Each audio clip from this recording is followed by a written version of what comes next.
So hi, everybody. Welcome back to True Understanding Podcast, where we dive deep with global workplace leaders to explore the strategies shaping the workplaces of tomorrow. I am Rebecca Corliss of VergeSense, and I'm joined by my co-host, Omar Ramirez of Collective. And today we are joined by Andrea Diieso, who is the Director of Workplace Experience at Rapid7. And we're actually going to be digging in deep at how she used experimentation and data to actually create one of their newest offices in Tampa. And we're going to be able to explore what they learned, really use this as a way to understand the learnings and what they have advice for others who might be looking to open up similar offices or do similar types of experiments.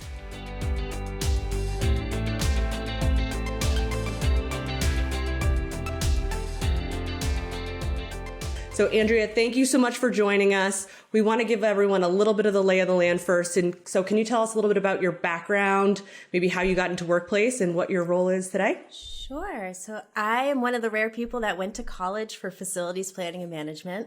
It's a major, I promise. But then I started working in tech companies early in my career and realized that I definitely have a passion for employee experience and how we can go a little bit further with workplaces to really support that. So luckily, I've been doing different tech companies for probably about 15 plus years now. So really focusing in on workplace operations, but how we can do it in an even more creative way to better create the real experience that you want people to have when they come in. That's cool. And I love that you said that you actually went to school for this, because we've actually had amazing conversations with folks from all sorts of different backgrounds. And so you're representing, I guess I would call the traditional path. I don't know. Is that fair? Traditional path? Traditional I feel like background? It might be the least traditional, because I don't think I've met anyone except for people I graduated with that thought that this was going to be their career. Yeah, it's like somehow the untraditional path in a traditional environment. It doesn't make any sense. But yeah, it's cool. But we've seen all backgrounds. That's cool. So you had this goal from the beginning. That's very, very cool. And then I know this very well, but I want to make sure all folks know what Rapid7 does. Can you give us a little bit about Rapid7's mission, and maybe even a little bit, since you have worked for so many different tech companies, what might make Rapid7's approach to workplace a little bit more unique? Sure. So Rapid7 is a cybersecurity company. So really the main mission is to simplify companies' online security and make it easier to find any kind of flaws within it, really help other companies to advance securely is our real goal. Nice. On the podcast, we talk a lot about experimentation, and you're actually, a little bit ahead of the curve compared to some of the other guests we've had on where, they're still moving in theoretical and they're still just getting started with experimentation. But you've been doing experiments on your space in Boston for a little while now, and you've used that to inform the design of your space in Tampa. Can you dig in a little bit on what that process has been like? We knew that coming back from the pandemic, you'd come in and it was like a sea of open desks and really wasn't getting that feel that you had before. It didn't have the vibe. It didn't feel like you were sitting with your team, even when a few other people on your team were in. So our first step was to get rid of assigned desks, go straight to unassigned in neighborhoods. So I'd say that was probably our first one. And with that, it gave us the opportunity to test out, what if you don't need a desk? What if instead of the 6-pack of desks, we took them out and we replaced them with a high top farm table? So there's a spot between meetings that you can pop down, go through your emails, sit with your team, but not be taking up a 5-foot by 5-foot square space. Those are probably our largest ones. We were also playing around with, should we set up a teaming space? If there are people that not necessarily coming into the office and working together and sitting at a desk together is going to be what brings some value, but we have a big project and we need to be in a space that's unique together. So trying to set up some of those types of spaces of, if you're having a on-site, off-site, how could you use our offices instead of spending money somewhere else, have the amenities that we have there and really make it what you're looking for in the post-pandemic-ish world. Well, Andrea, just so people are aware as well, what kind of work model is your company, is Rapid7 currently using that to match with this, physical experimentation? Because I think that's helpful context for people to understand. Is it like a structured hybrid? Is it still being defined? How does that work? Yes, we are structured hybrid. So the ideal is about 3 days in, 2 days out per week. Our leaders definitely feel that an in-office presence and being together and working within the same space is very valuable. And we have said this, but I'd say that there's been a stronger push as of January this year that's really the expectation of our employees. And again, we know you have lives and that some of this won't be an exact 3 days a week, but really with an average of about 3 days a week. Yeah, and I think that's a pretty healthy average for most companies for most companies who are doing, this in-person structured hybrid style. One of the things we caution companies against a lot is like not going too far and trying to like do quote unquote 5 days a week mandatory. Because it's like, okay, well, we weren't even doing that before the pandemic. Yeah. People have like, doctor's visits, kids visits, school events, lots of things, sick days. So it's kind of like a anti-goal. It's going all the way over here. Yes. But that's helpful context. I think that's been also helpful for us is we have been looking at the data pre-COVID as sort of like a balancing act of reminder that we never had 100% office attendance on probably any day of the year pre-COVID. So that shouldn't ever be a goal again, but it should be about how we're using the space and finding that right balance again. And using it well. Yes. So then I'm curious. So you gave us a nice layout of those 3 different types of experiments, the decisions you were making.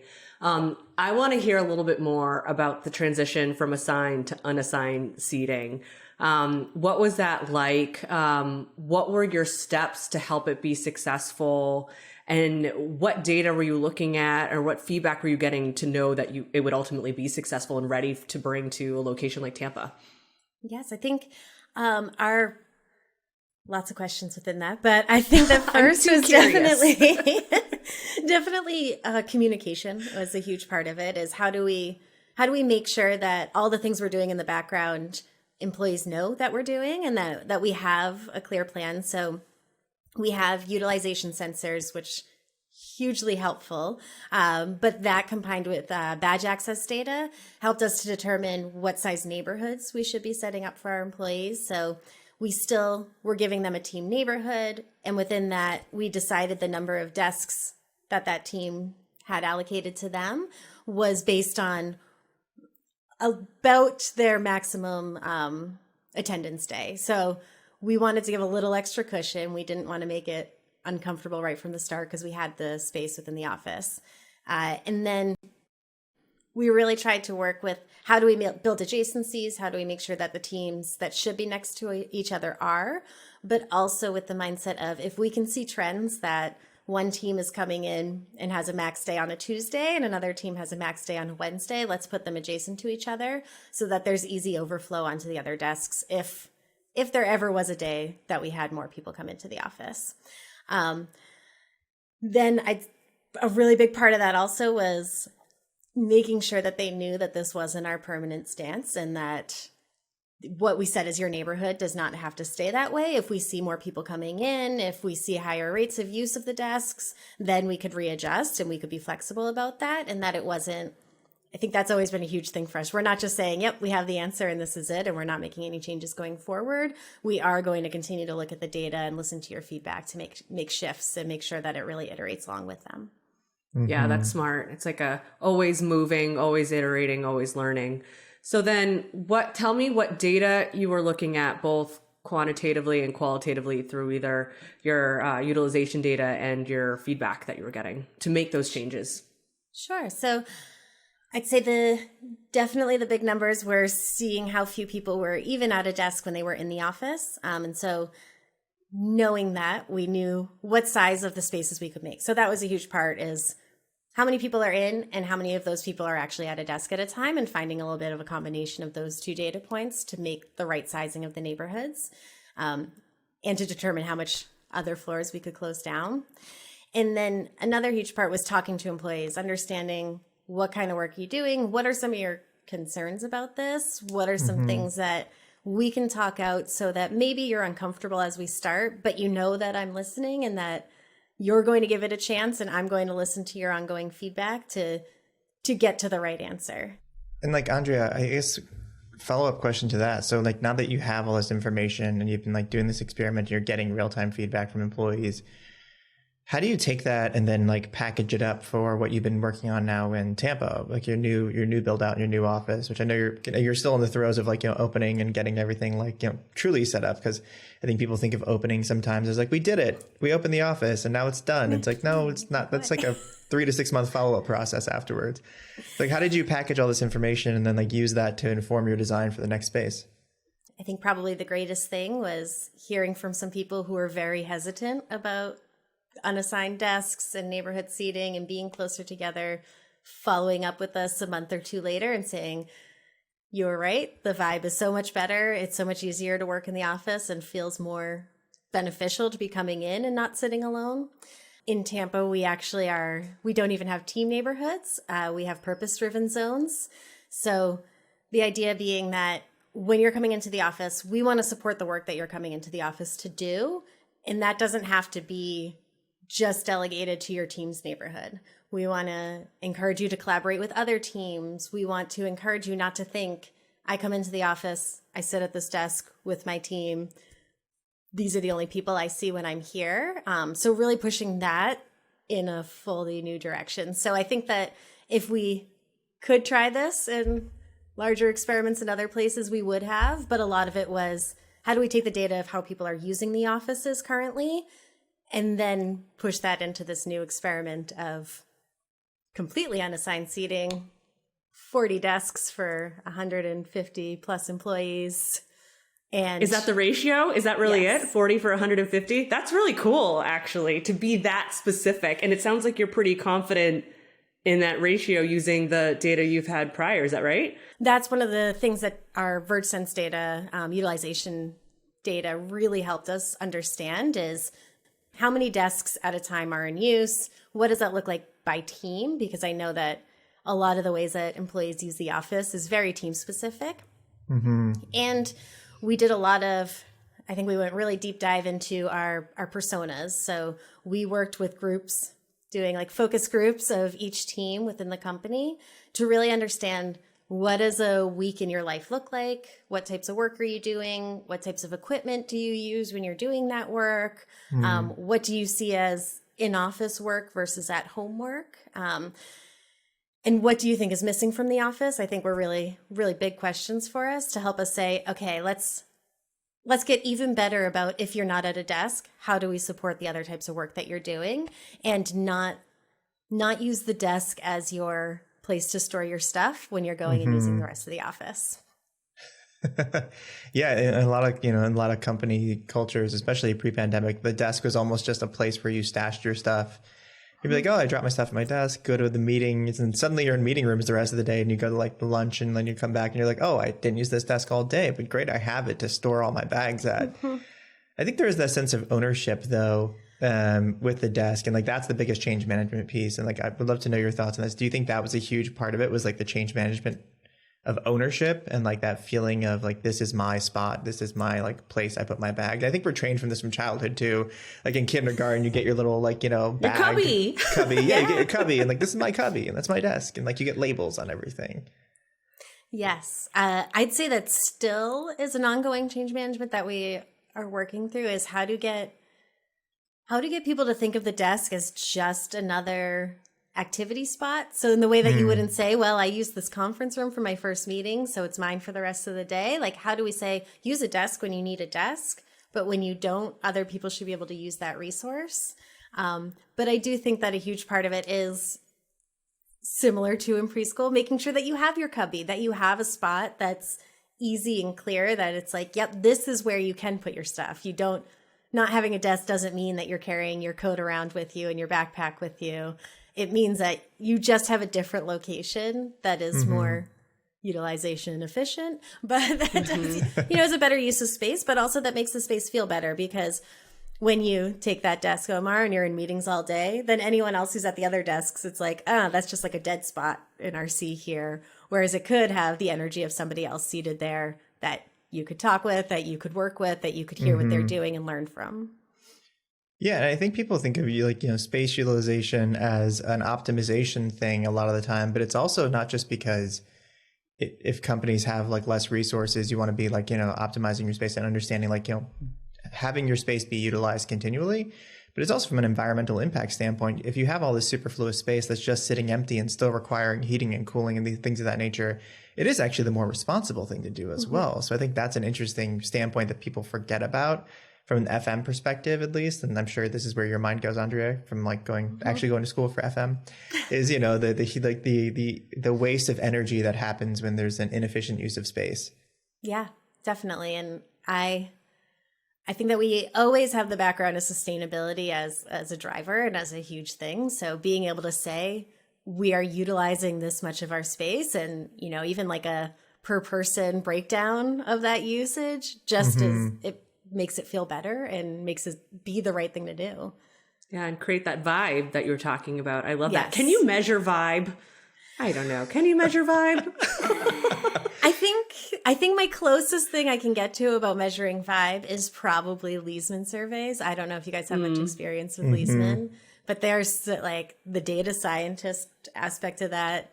My data nerd mind just is obsessed with, but I feel like they've done the closest job of getting into all of the details of like how you use your workplace and what that experience is like. That's like the closest I have seen to really understanding, is the vibe good? Otherwise, it's just hearing people say yes. Yeah. I would love to know what the measurement of vibes is. Like, you know, you have decibels for sound ratings. Like, what is vibes? Yeah, is it that?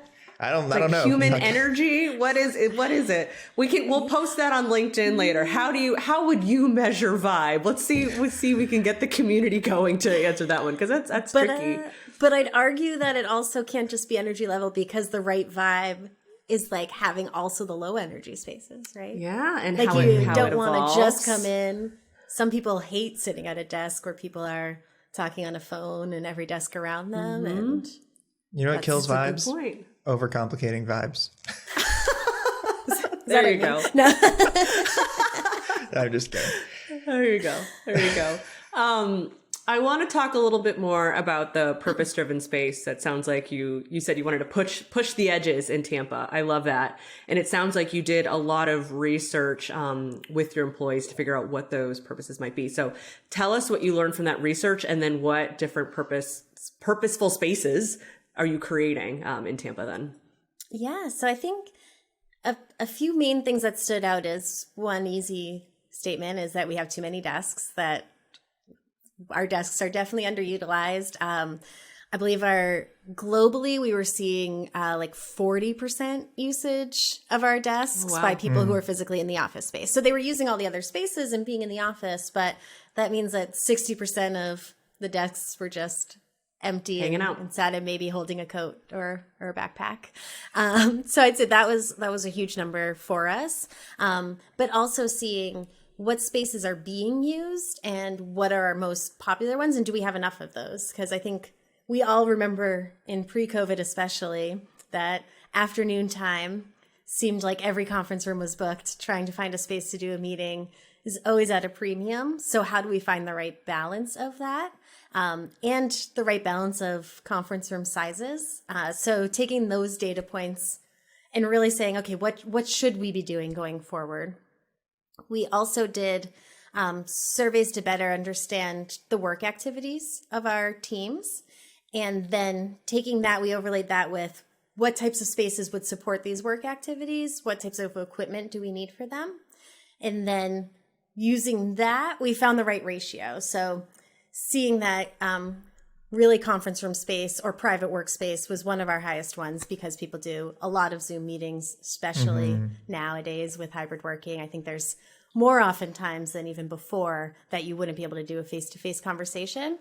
And figuring out, okay, so we know that that's the right space. We don't necessarily think that a hard wall conference room is the right thing either. So we looked a lot at flexible spaces, we do a lot of like the room meeting rooms, because we know that they are a smaller footprint, have what you need for technology, also can be moved if wherever we put them are not the right spot. So pushing a lot of flexibility into this was huge. And then really that persona work to understand, yes, you've told us through surveys what your work activities are, what types of spaces you're using. Yes, we have the hard data from the utilization numbers, not from Tampa, unfortunately, because they were in a serviced office previously, but from all of our other offices that have similar team makeups.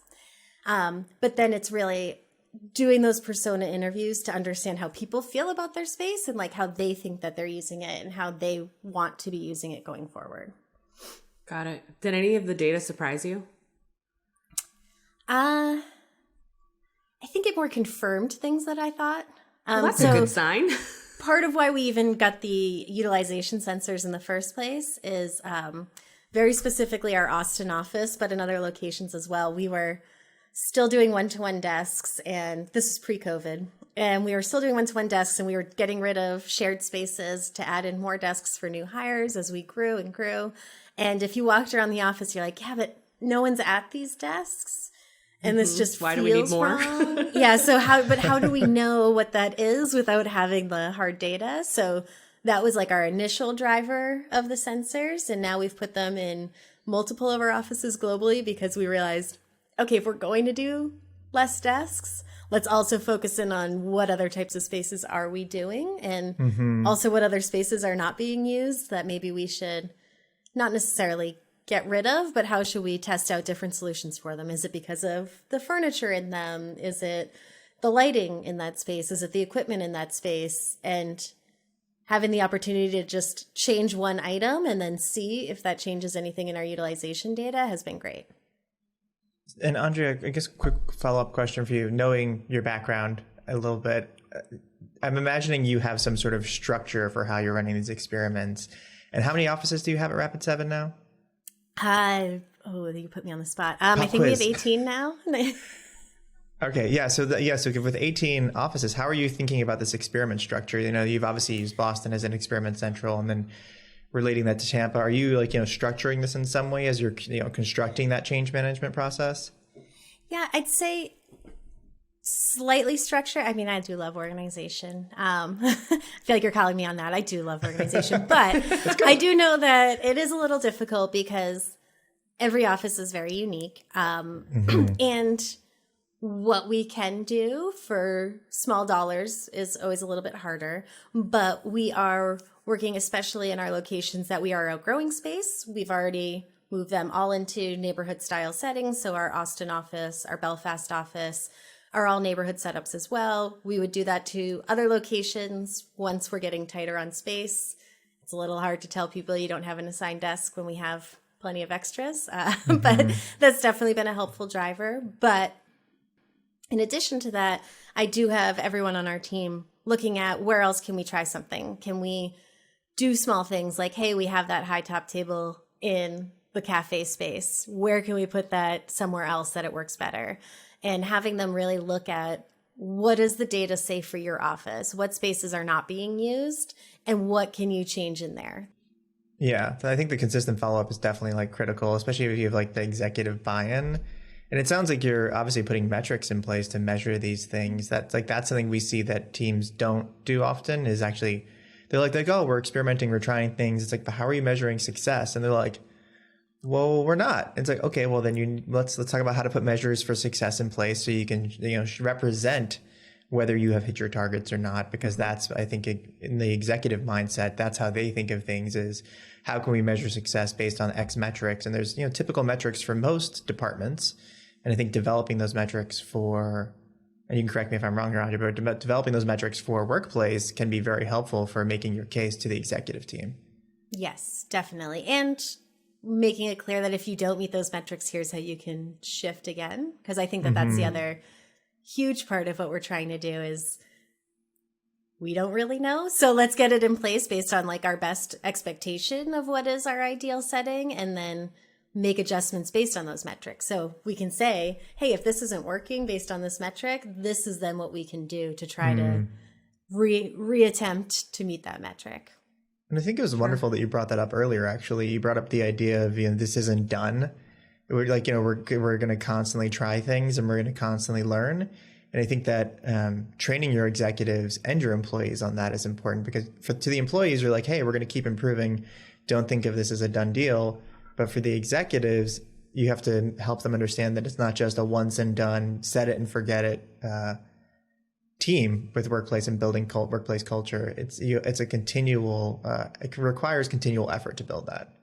Yes, luckily, it's one of our core values is never done. So I can always lean on that one too of like, well, we're never done, right? Always can be innovated upon. And then as you're working with the executive team, are there particular ROI metrics that you're accountable to achieve as part of this ongoing program? I'd say we're sort of trying to formulate that a little bit as we go. I'd say that we know that we can do better capacity levels within our space. What exactly those are a bit of a hypothesis at this point that we think definitely Tampa can get us to. So if we see that it's being well utilized, we can then use that to create, this is what we think that our capacity per square foot can be. But I do know that our CFO definitely appreciates that what we're looking to do is more efficient and does use less real estate and less square footage, but in a better way. So I think that that's been a huge thing to us, is also focusing on, it's not just about saving on real estate. It is also about how do we do it better. So that's a good, like, well-rounded answer of return on investment is bringing people back into the office, making people want to come into the office. As they always say, like, now we're earning people's commute, and how do we make the space at the office better than your space at home so that you feel that there is value to you coming into the space versus you're just being told to come into a workspace. So I think that that's like the cultural side of the ROI. And then there is the easy, if we don't have to keep expanding space for one-to-one desks, we can definitely more efficiently use the space that we already have and make the right decisions as we grow in the future. Yeah, there's that cost avoidance story. I mean, the very fact that you only needed 40 desks for, right? I'm remembering the ratio, right? 40 desks for 150 folks. I mean, hopefully, I'm assuming there's lots of other space that you're leveraging, yes, but the cost avoidance opportunity is pretty significant. So that's excellent. And then on top of that, what you're really hitting home, which I think is important, then the impact of having a great space with a great vibe that people want to come to, those collaborative conversations, maybe the innovation that follows it. It's the perfect picture when you're able to get both. Yes. And something really interesting that I recently read was that data shows that you should be doing about equal amounts of individual work and collaborative work. So I think that aligns well and is definitely something that we're going to keep in mind about how do we push this space to say that, like, these are the other types of areas you can use. Collaboration work is different for every team, but how do we have those spaces that really pushes for, you're in the office, this is the time to focus on your collaborative style work, whether that is just adjacent working and learning by hearing somebody else on their phone calls, or it is sitting down in a project room, whiteboarding together, like the different layers of this is what our collaboration looks like. Yeah. And I think that's important. What you just said is like, this is what our collaboration looks like, because what you touched on earlier was like not doing things like we have to pave our own path, kind of is what you said, like, and do our own thing. We can't wait for other companies. And I think that's important because what you're saying is like, we're building our own model because it's based on how Rapid7 works, not how a generalized technology company or cybersecurity company might work, but it's your space. And I think that's important for people who listening to understand is that that's how people should be thinking about this, is it's not a one size fits all. It wasn't before the pandemic, and it certainly isn't now. Yeah, and I would say even within Rapid7, it's like location dependent as well, and who the teams are there and what that makeup is, because in the same way that long ago we decided it doesn't make sense to do the same events at every office because we have different types of people at every office, and how do we curate it for the people that are there? It's that same idea of like, okay, we don't have the same types of people working in all of our offices. How do we make this specific to this location and adaptable to this location and the people who are working there?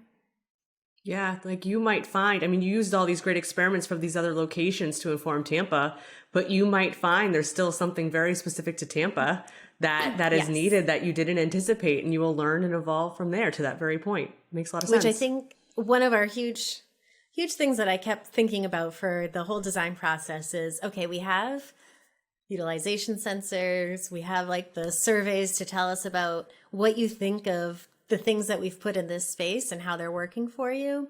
But what I was very worried about is how do we capture what we don't have? And like, what do you need that doesn't even exist here yet?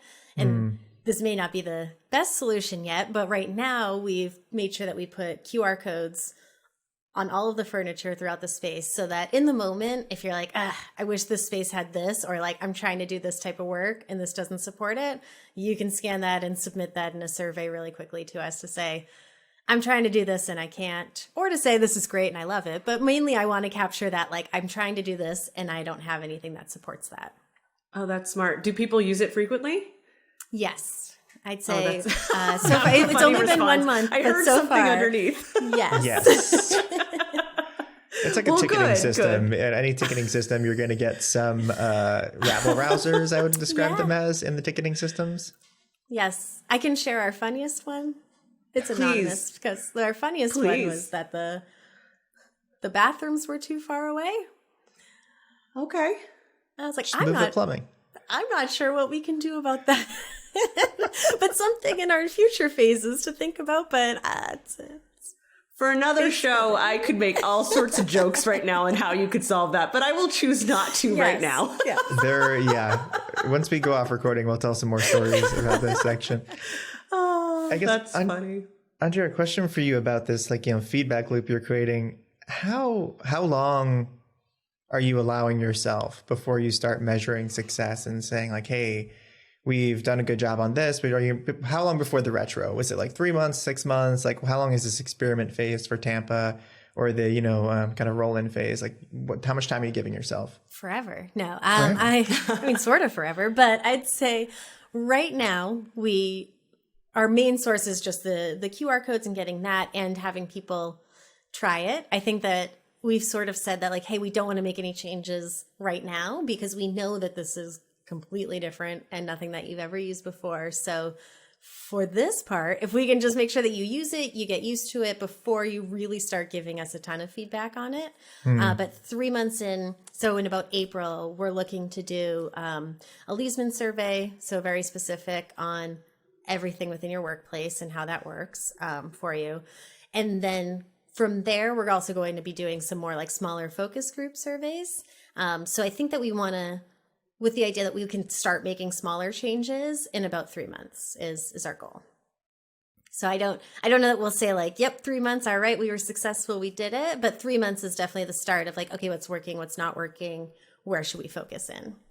And then thinking going forward that we do want to do at least a quarterly review of what are our great spaces, what are our not great spaces, what other things should we be trying to change?